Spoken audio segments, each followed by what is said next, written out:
From this video, you're gonna be learning the following typical themes for the Slav defense. How to play against the two knights main line, specifically against the e3 setup when white goes for a slower game. After that, you're gonna see me trying to maximize the winning chances while playing a difficult endgame. And we're gonna be closing the video by tackling the ultra aggressive line when white goes for the e4 push. Okay, we're getting the black pieces against the 1800 opponent. Against d4, we're gonna be playing the Slav defense. Let's see. Okay, knight f3, knight f6, knight c3, I take one c4. Otherwise, yeah, just push f5. Okay, we do get to take. And let's see, we have the main lines with a4. Just push f5. This, by the way, was played today between Aronian and Richie Rapport. I think the game followed like knight e5 and then it was knight bd7, knight b6. Opponent plays e3 instead of knight e5, which is known to not be that ambitious. We play like this, we castle and then we break with c5. I think that is the important move. I think I've had a game where I played knight d7, which was like really dodgy, but you should just play c5, and I think you're getting into like really nice versions of this. It just feels even more pleasant to play as black after like knight c6. We see bishop d3. I think you can pretty much just take that. I don't think there's a lot of reason to like allow him to take on f5, even though it's not a disaster. I don't think we need to allow that. And if I take, maybe that's doable, because on queen d4 I have knight c6, and I think cd knight takes e5 might be winning the piece. So like ed, I'm kind of happy to see, I guess, because we get to play against the isolated pawn. And these positions felt, yeah, really nice to play, especially in the end games. Would be really instructive if we manage to trade queens, I think. Practically speaking, might be better for him to keep queens somehow, even though it's not great, yeah. But I think it's the good decision, because in the end game I'm gonna be slowly squeezing him, so at least he can hope for some kind of counterplay with a queen zone this way. But just taking and playing queen d3 seems really appealing here. I'm not playing queen d3 in the first place because maybe he has a rook d1 move and I didn't want to allow that. Now I just wanted this, hitting the pawn. Has bishop a3, but can just move the rook to like d8. Also, this could be annoying again. Would be nice to get into the endgames still. Pawn's also under attack. I think you should just play bishop a3. I don't really see other serious candidate. It doesn't make sense to defend this weak pawn. You can just give up on that rather than trying to defend with bishop b2. That looks like really clumsy. c4. Can we just force the issue with queen e4? I would really like it if it was a good move. I'm like not sure yet. I think our queen is like pretty nicely placed, and it doesn't really make much sense to hunt this queen that is not doing much. So maybe a move like that could be objectively strong might be this. Like his idea is to do this and that, just hitting the knight. That could be actually annoying in some lines. Okay, how do we deal with that? So let's say queen e4. Yeah, I'm gonna play it. I take my word back. I think this is actually a serious threat of bishop b2, and he might be getting a lot of pressure on the long diagonal, so I think just getting rid of the queens is pretty good strategy, and then I'll just try to play against that pawn on c4. The ideal scenario after the queen trade would be just rook c8, b6, knight a5, and then this pawn is just gonna be super vulnerable. We see bishop b2, but we can take on h4 and try to say that the knight on h4 was a little bit misplaced, and this is not really something we mind. We would be actually very happy to see that trade because yeah, it's not really gonna be weakening our king side since there are no queens on the board, and this is an amazing piece for white, so be definitely happy to get rid of it. And I'm just gonna be using that plan that I mentioned, trying to play against the pawn on c4. Yeah, knight f3, but just knight a5 now. I think we will just collect that pawn. we've got two attackers and he's got no defenders for the time being, so I think the pawn is doomed. It's still not gonna be like the easiest win in the world yet. We have to yeah, be precise.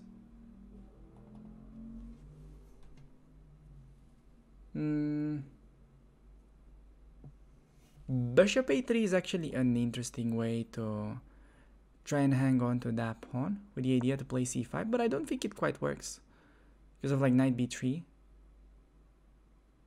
Maybe he's got rook d1. I think this was a bit inaccurate. I think it was maybe perhaps precise to play rook e8, but it's not such a natural move, and I just rushed with rook d8. Because now if I go knight b3, the difference is they've got rook d1, and if I take and try to grab that pawn on c5, he can then take, and after I take, there's gonna be this back rancor on d8. It's like harder to visualize, but that is a little bit of an issue. How can I get rid of that issue? Could play knight e4, trying to activate.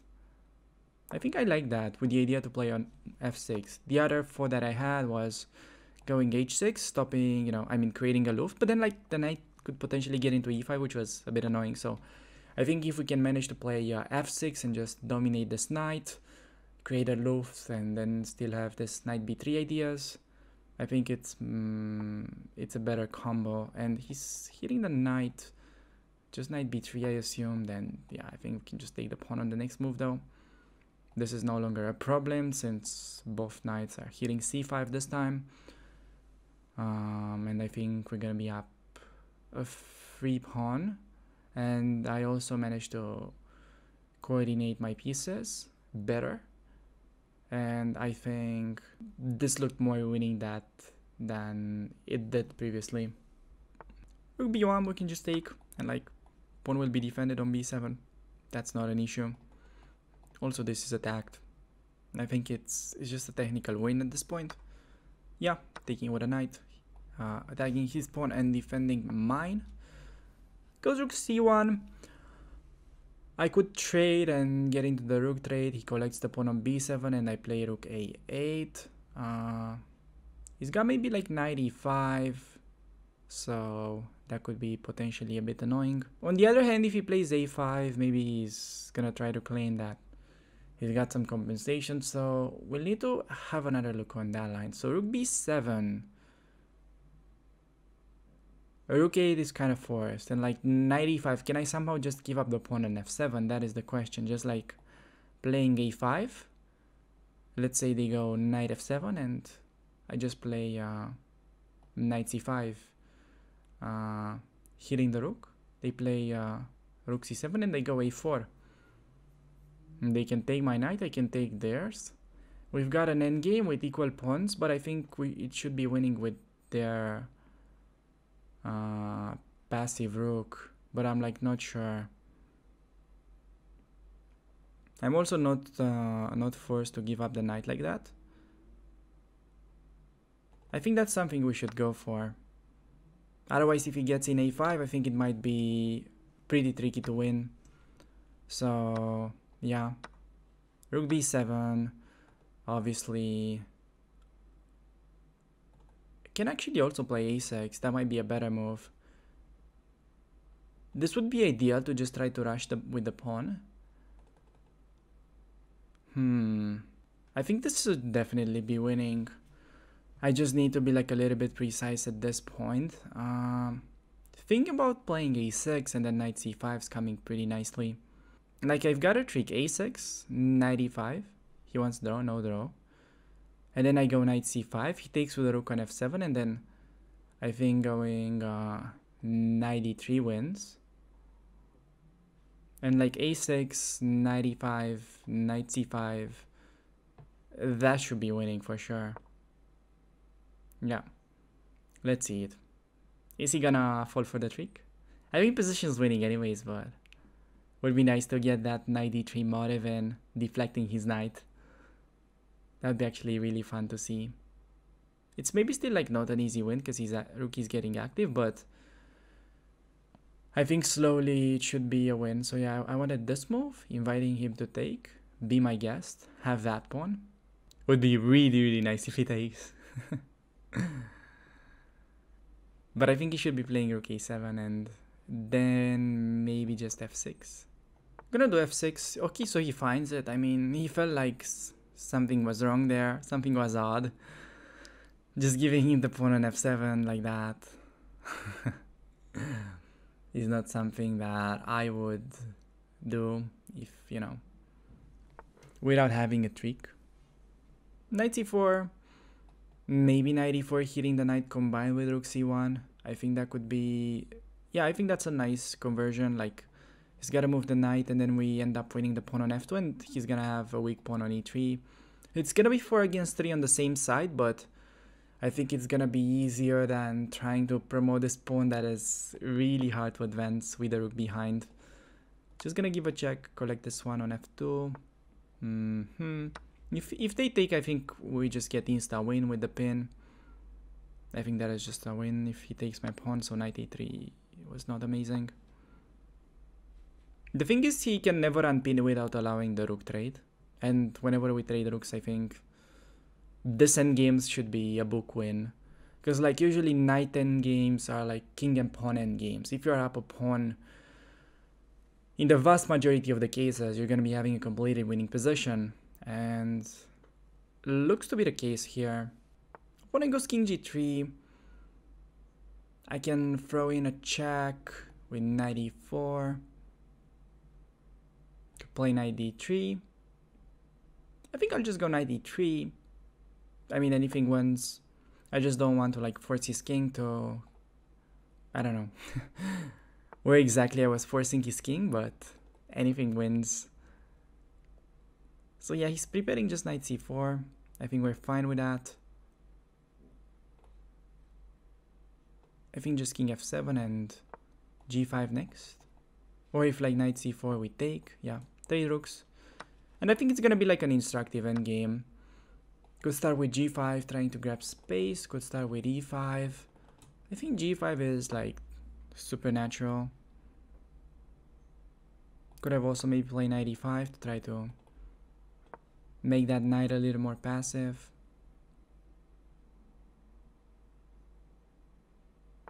I'm not sure where I'm going with a king. I think I should be trying to come that way.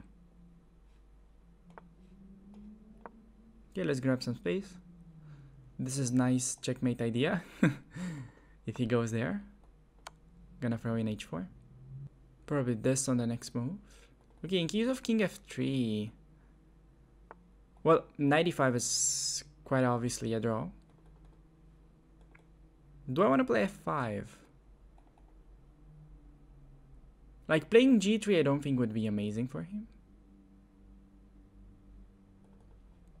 King f5 they got e4. Kicking me out. I don't like to be kicked out like that. Maybe just f5. And if they go e4... Problem is I don't want to allow e4 there. Okay, e4 maybe f4. But it's like a little bit double-edged. Yeah, I'm not sure about that.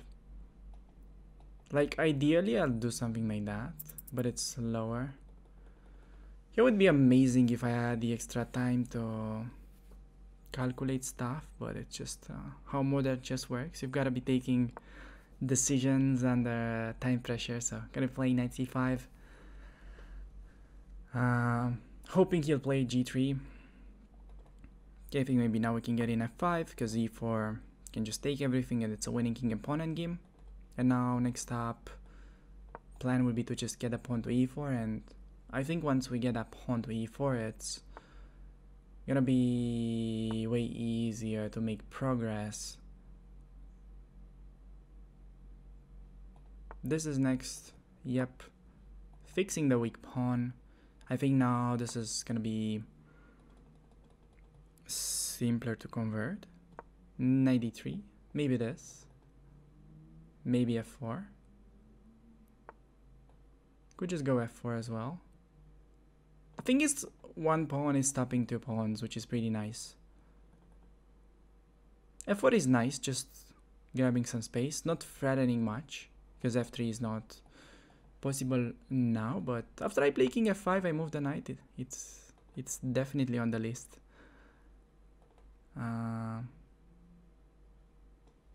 Okay, maybe now knight e5. Oh, I think I blundered. Gave him knight d6. Might still be winning somehow, but wow, that was huge mistake. Huge. Okay, maybe f3 is still like working though. I might be getting lucky with this. King f1. Okay, he had to find king f1. Now knight d3. I think it's winning. Super complex this endgames. Theoretically, it should be winning, but you see that I'm struggling with it, even after getting like the ideal setup. Just king e5, I think. Oh, so he wants the other pawn. Damn it. Okay, king f6. How do we do this? No. f2? f2 is no good.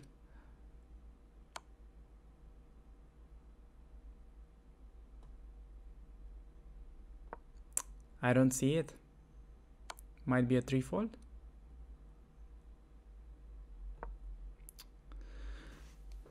But I did. Now I'm trying to lose this. Gosh, this is so painful. Missing this win it just makes me want to close the stream. So unbelievably bad. I feel miserable right now. Maybe we can trick him. King e4, g4. Who knows? Okay, let's try it. I mean, I don't think it'll work, but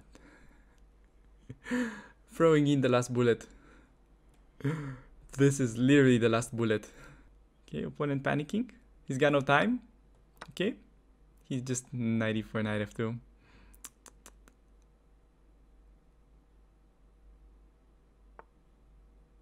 Oh, wait, this doesn't work. I don't think this works for my opponent. Just looking anywhere. No way this worked. This is so bad.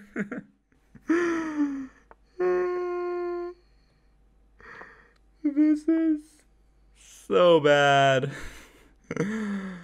I played it so poorly, but still got rewarded. Unbelievably bad. Okay,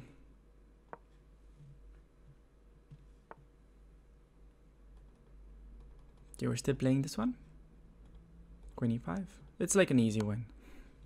Even though it's a bit of a strange material balance. It's just, it's gonna be a zugzwang soon. Just king there. A last bullet always working.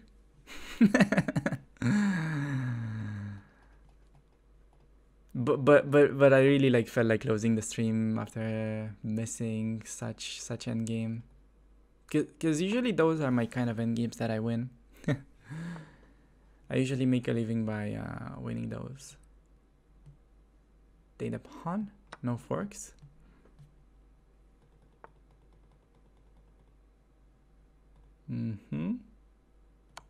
Let's check him. I don't know why I did that. Okay, let's go back. Maybe draw. Maybe draw. Oh, no draw. No draw. Okay, check and queen d2. If that was nice to put him in zugzwang. Now this. Yeah, and check. King e3. Okay, stalemate. No, I'm kidding.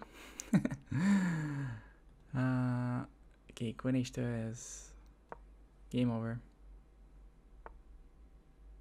Okay. And there we finally have it. Wow. Jesus. Okay, let's have a quick look on how I was supposed to actually win this endgame, and yeah, that's the only thing we're gonna be checking.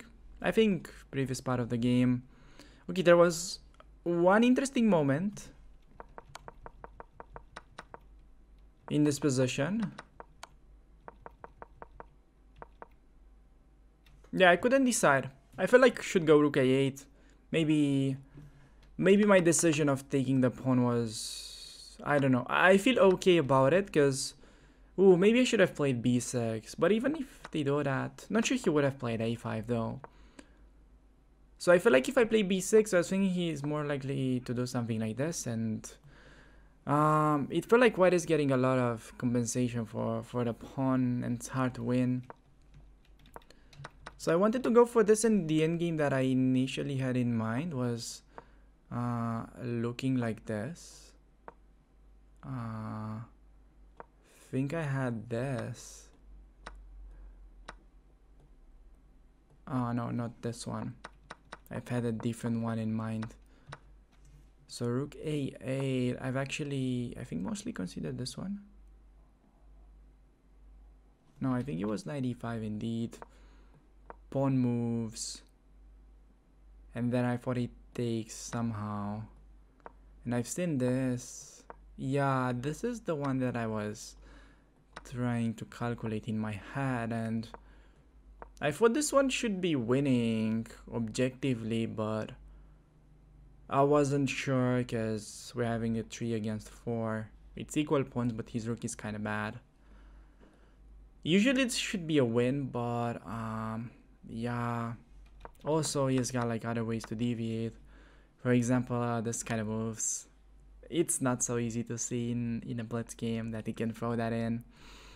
And yeah, this with the spoiled structure, I can clearly see that it's not gonna be winning anymore.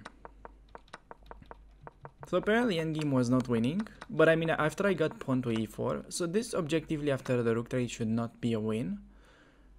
But practically speaking, I think it's incredibly tricky to defend, and also like as you've seen it in the game, once we've got a pawn to e4, it should be a win at this point, I'm telling you. Objectively, I think this is...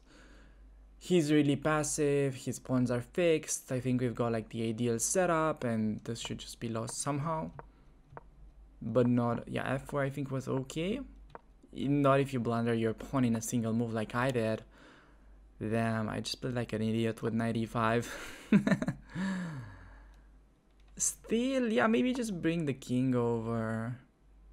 Like if he has to take on f4, that's for sure lost, but let's say if he's remains passive, okay, knight e5. Okay, king d6, and then how do we win? Yeah, okay, I mean chess.com engine doesn't really see this endgame. It's not super useful, but I'm sure like a stronger engine will see it start to finish. This should be a win for black. So opponent opens up with the English. We'll try out some Slav. Okay, it looks like you're getting back into the Slav, which is nice. That's like a nice thing about a Slav, because you can try play it against c4 as well. And it's easy if you're playing the Caro-Kann. I mean, just do c6 d5 against anything on the first move, and you're getting like okay positions. If you're playing Caro-Kann, I mean, what I'm trying to say is you don't really need to focus about remembering openings, which can be really challenging for like super new players. So just go c6 d5, should be good. We see knight c3, gonna be going knight f6. Opponent plays knight f3, just gonna be taking on c4. a4 is the main line right now, and against e4, just gonna be playing b5. Trying to hang on to that pawn. Let's see, e5, knight d5 we're gonna do. Otherwise this is a threat. Yeah, wish I haven't wasted 2 minutes against this line because it's gonna be like really complex. See bishop e2, I think can just take. And then how was this going? I think you go e6, bishop b7, and then like get the knight to d5. And like the way they play this is they do like knight g5, bishop f3, I think. This is like a bit of an older line from what I can recall. Maybe I already messed it up a bit. I think this is fine though. I'm trying to understand rook b1, a6, pawn takes cb, bishop c4, but I guess that's not good for some reason. Yeah, I think just like a6. We see knight g5. I think going h6 makes sense. Then he'll play knight e4. Maybe we can actually start with c5. His idea, I think, is obviously to play f4. And like c5, maybe he just goes bishop f3 and then that's not good. So maybe we just play knight d7. I think I like that move. And then we're going to be playing h6, knight e4, c5, something along those lines, I think. Could also just go bishop e7, castle myself. Very, very tricky positions what we are about to see. I think this can't be a bad move, and I'm still debating, like, could also do something like that. But I think bishop e7 castle should be reasonable. Yep, gonna be castling short and getting knight b6. If f5, we're just gonna be taking. And do we play c5? I don't really think so because of knight f6 check. Yeah, knight f6 bishop b7 is annoying. Maybe I can defend it and then play c5. That could be something. Because like getting the knight to d5 looks nice, but I don't know what we achieve with that, so gonna do this. I think playing for the more direct c5 break. We see bishop a3, which I think it's sort of an interesting positional move. Trying to trade bishops so he can put the knight on d6. I'm wondering though, can we start with c5 and like knight takes on c5, bishop takes on f3 maybe, or like knight takes on c5, I don't know. I think simplest is to take and then maybe c5. And if they play knight d6, just take on f3 and take on d4. Because like dc, bishop e4 is just crashing. And like knight takes, I think, well, knight c5, queen d1, bishop f3, and then like rook c8 looked very good. Gonna start this way, and I still have options, like I could also play queen c7 here. It's pretty much having an only move with queen d4. Get to activate the rook with tempo. He plays, let's say, queen e3, or actually queen f2, so I don't get rook d3 with tempo. But then we take queen f3. I mean, I really like queen c7 as well. I think keeping queens is better. Oh, queen c7, he's got like queen d6. What am I talking about? That would be a disaster. That would be a disaster if we allow queen d6. Yeah, so bishop f3. I think he maybe takes with a queen, and then queen c7 could be nice. Or like e7 even more precise. But I think for simplicity, might be taking on d1. I need to speed up with this. Takes with a bishop, interesting. Taking the pawn. I think we should be winning objectively. Pretty easy. Yeah. Getting that one next. And we've got like a pretty easy setup, I would say. Like the bishop coming over to d5 and then pushing b4.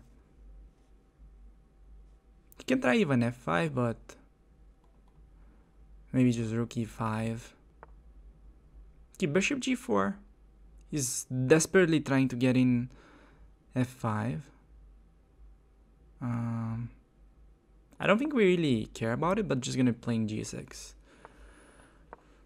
Then blocking the only open file that he has. Idea to play b4 next and just push the c pawn.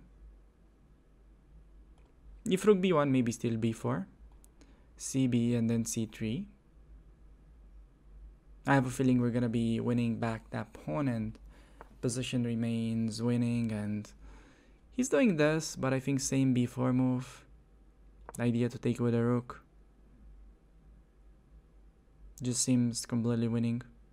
Taking with a pawn, I guess. Can work as well. Yeah, just that. Bishop d5. Yeah, maybe this way, because this is actually a super annoying pawn. Because like if I take with the rook, he maybe goes rook c1, and it's not that clear. Maybe he's got some like crazy trick with e6 and he has some counterplay, but like if he's just going for this, he's lost. Yeah, like just check and c2. It's like a pretty easy win now. I wonder if he had d6 there. Maybe he had. Not sure if you guys noticed that, but he could have sacked the pawn and then trying to like activate. Gonna pull up the analysis tab real quick.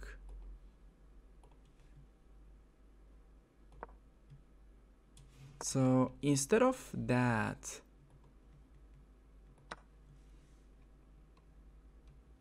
ooh, so the idea was good, just the execution was I wanted this, but I was annoyed of queen d6. But I can just play queen c8, man, and on queen d6 there's this move. Yikes. How did I not find queen c8? Okay, I took, which was still better. And then like at the end, it felt like maybe he had a glance of counterplay if he plays e6. And the idea is if he could somehow get this rook on my back rank, I'm getting mated. But apparently there are no like open files and I'm just like winning. So yeah, nothing at the end. Okay, I think actually that was like a decently played game by me. Can we get like a game review? Yeah, I like the rook b8 move. Maybe could do knight b6 as well.